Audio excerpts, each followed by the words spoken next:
Practice makes perfect, right? Well, not all Spanish practice makes you better. If you're having lots of conversations in Spanish just to practice speaking, you might be wasting your time. And some Spanish practice can actually make your Spanish worse. The right kind of Spanish conversation practice will help you truly communicate and even think in Spanish. The wrong kind will just reinforce bad habits. And then you'll have to unlearn these habits down the road, which actually makes things harder. So in this video, I'll show you 3 things that your real-life practice has to include if you actually want to get better at Spanish.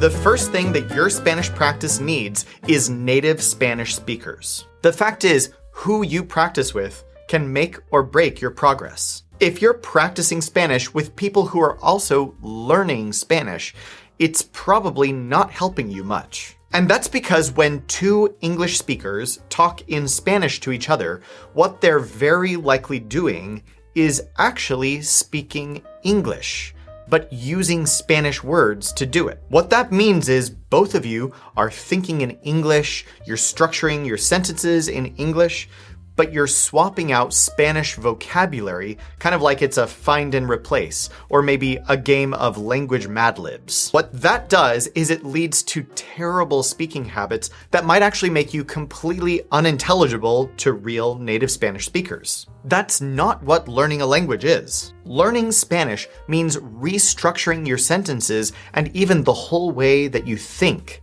into your new language. It means building new mental models and truly learning to communicate like a native Spanish speaker would. That's totally different from speaking like an English speaker who's using Spanish words. So here's the bottom line. If you're practicing Spanish with someone who's not a native Spanish speaker, your practice is likely reinforcing bad habits. And that's why I would generally avoid practicing broken Spanish with another Spanish learner. Instead, you should be practicing with native Spanish speakers. The second thing your Spanish practice needs is productive correction and coaching on your mistakes. Even if you are practicing with native Spanish speakers, it isn't enough if you aren't actually using that practice to get better. If your conversation partner never corrects your mistakes, then sure, you may be building some confidence, but your actual core expressive abilities might not be getting any better. And that's not to say that the person you're talking with should nitpick every tiny thing you say wrong, but they should help you fix your biggest weaknesses so that you can improve. For example, let's say you're talking about travels and you say this sentence, Barcelona es en España. This is a very common mistake, and it's one that can lead to some serious problems in communication down the road. So of course, your conversation partner should correct you and tell you that this should be Barcelona está en España. But I would argue that even that isn't enough. They should also be able to explain the theory behind why something is wrong. A good Spanish coach won't just say, well, that's just how Spanish works. If they say that, that's not a very good way for you to learn and understand. Instead, they would explain to you, when we're talking about location, even if it's a permanent location for something like cities, we always use estar, not ser. That's because ser and estar have nothing to do with permanent or temporary. Instead, estar is for where or how something is, and ser is only for what something is. After that, they might give you a few challenging examples that you have to come up with on your own to figure out whether to use está or es. This is the kind of really productive correction that doesn't just correct a mistake, it helps you build a mental model of how Spanish works. That way, you gain a deeper understanding of the language from the perspective of a native Spanish speaker, and you never make that mistake again. Now, here's the hard truth. That kind of language correction is rare. If you're hiring a random tutor for $5 an hour online, you're probably not getting this kind of deep feedback and correction. If you're working with a cheap tutor who's in a habit of saying, well, that's just how Spanish works, you're wasting both your money and your time. If you're serious about fluency in Spanish, you should invest in an expert linguistic coach who can explain why, not just correct what to say. This isn't just a native Spanish speaker, but someone who is dedicated to helping you understand Spanish from the inside out and build fluency from the foundations up. And then the third thing your Spanish practice needs is, well, not just practice. Instead, you should balance your conversation practice with solo study. Even if you're working with a great native-speaking Spanish coach, conversation alone will not get you fluent. You have to go off and do some studying as well to learn new words and also to drill the skills that you've been working on. Here's the rule that I give all of our coaching students.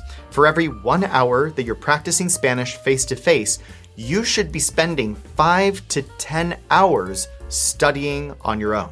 That can be learning new things, reviewing things you did in your coaching session, and drilling things to perfection. Here's an example of how that might look. So let's say that you just talked with your coach about how you should say, Barcelona está en España. Okay, that's great, you got some good correction, but now you should spend your solo time solidifying that into a mental model that will apply to other things, not just that one sentence. So you might spend a couple of hours doing a deep dive on some sentences that use estar to describe how or where something is. Here are some of the sentences you might be studying. La casa está en la ciudad. So here we're talking about where something is. Nosotros estamos en la playa. So we're using estamos to describe where we are. Yo estoy bien. So we're talking about how someone is, not what they are. Ella está triste. So we're describing someone's condition or how she is. And then you'll want to use some of your solo time to study ser as well, which is used to describe what something is. La casa es grande. So big is considered part of what it is. Es una ciudad. We're defining what the city is. Ellos son amigos. This tells us what they are, which is friends. Nosotros somos estudiantes.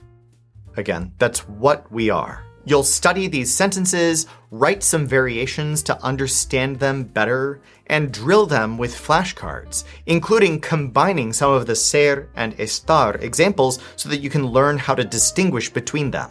And that's how you build Spanish mental models, not just by using things a few times in some conversations, but by doing grammar drills and training your brain to see the patterns and think in Spanish. That way, when you go back to speaking in real life, the right structure will come naturally to your mind. This is why you should balance out your conversation practice with solo study, so that you can gain more confidence in conversation, training yourself to pull up the right structure automatically on the fly. So to recap, these are the 3 things your Spanish conversation practice needs. FaceTime with native Spanish speakers, productive correction and coaching on your mistakes, and solo study time to balance out your face-to-face practice. Now here's the good news.